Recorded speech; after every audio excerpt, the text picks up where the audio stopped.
Atos 21. Depois de nos apartarmos, fizemos-nos à vela e, correndo em direitura, chegamos a Cós.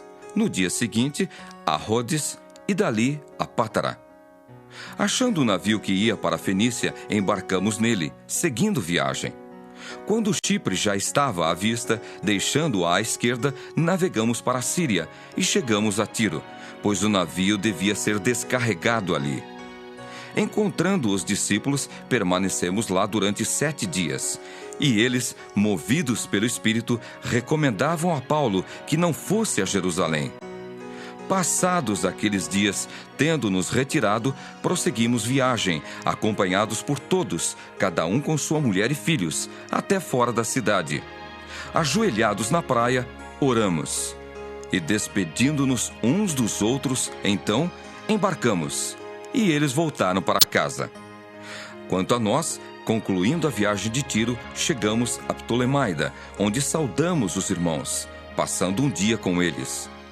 No dia seguinte partimos e fomos para Cesareia, e entrando na casa de Filipe, o evangelista, que era um dos 7, ficamos com ele. Tinha este 4 filhas donzelas que profetizavam. Demorando-nos ali alguns dias, desceu da Judéia um profeta chamado Ágabo, e vindo ter conosco, tomando o cinto de Paulo, ligando com ele os próprios pés e mãos, declarou: Isto diz o Espírito Santo. Assim os judeus em Jerusalém farão ao dono deste cinto e o entregarão nas mãos dos gentios. Quando ouvimos estas palavras, tanto nós como os daquele lugar rogamos a Paulo que não subisse a Jerusalém. Então ele respondeu: Que fazeis chorando e quebrantando-me o coração? Pois estou pronto não só para ser preso, mas até para morrer em Jerusalém pelo nome do Senhor Jesus.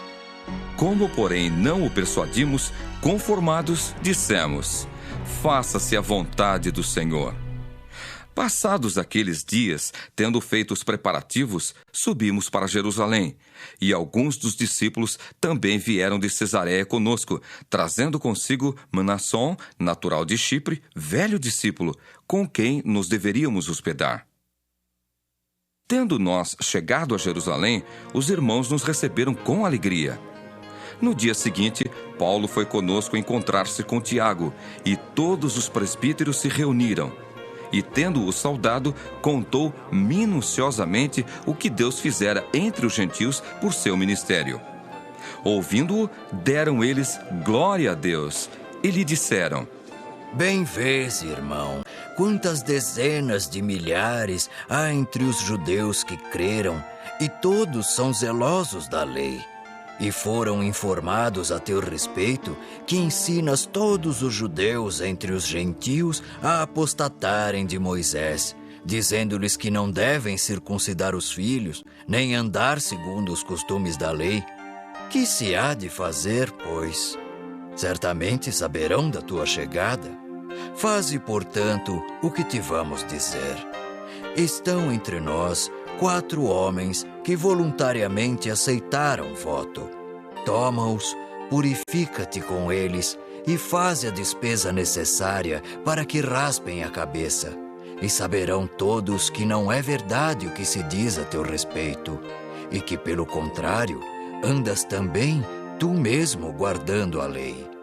Quanto aos gentios que creram, já lhes transmitimos decisões para que se abstenham das coisas sacrificadas a ídolos, do sangue, da carne de animais sufocados e das relações sexuais ilícitas. Então Paulo, tomando aqueles homens no dia seguinte, tendo-se purificado com eles, entrou no templo, acertando o cumprimento dos dias da purificação, até que se fizesse a oferta em favor de cada um deles. Quando já estavam por findar os 7 dias, os judeus, vindos da Ásia, tendo visto Paulo no templo, alvoroçaram todo o povo e o agarraram, gritando: Israelitas, socorro! Este é o homem que por toda parte ensina todos a serem contra o povo, contra a lei e contra este lugar. Ainda mais, introduziu até gregos no templo e profanou este recinto sagrado. pois antes tinham visto Trófimo, o Efésio, em sua companhia na cidade, e julgavam que Paulo o introduzira no templo. Agitou-se toda a cidade, havendo concorrência do povo, e agarrando a Paulo, arrastaram-no para fora do templo, e imediatamente foram fechadas as portas. Procurando eles matá-lo, chegou ao conhecimento do comandante da força que toda a Jerusalém estava amotinada. Então este, levando logo soldados e centuriões, correu para o meio do povo.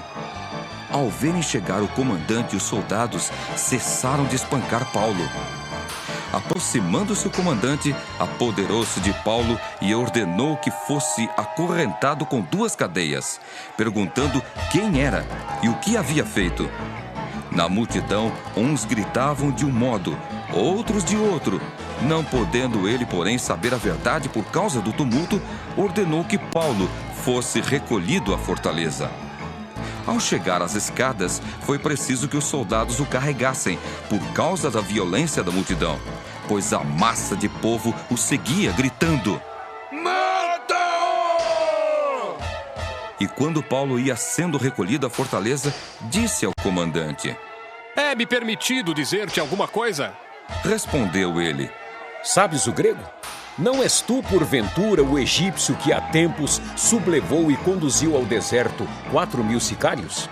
Respondeu-lhe Paulo: Eu sou judeu, natural de Tarso, cidade não insignificante da Cilícia, e rogo-te que me permitas falar ao povo. Obtida a permissão, Paulo, em pé na escada, fez com a mão sinal ao povo. Fez-se grande silêncio, e ele falou em língua hebraica, dizendo: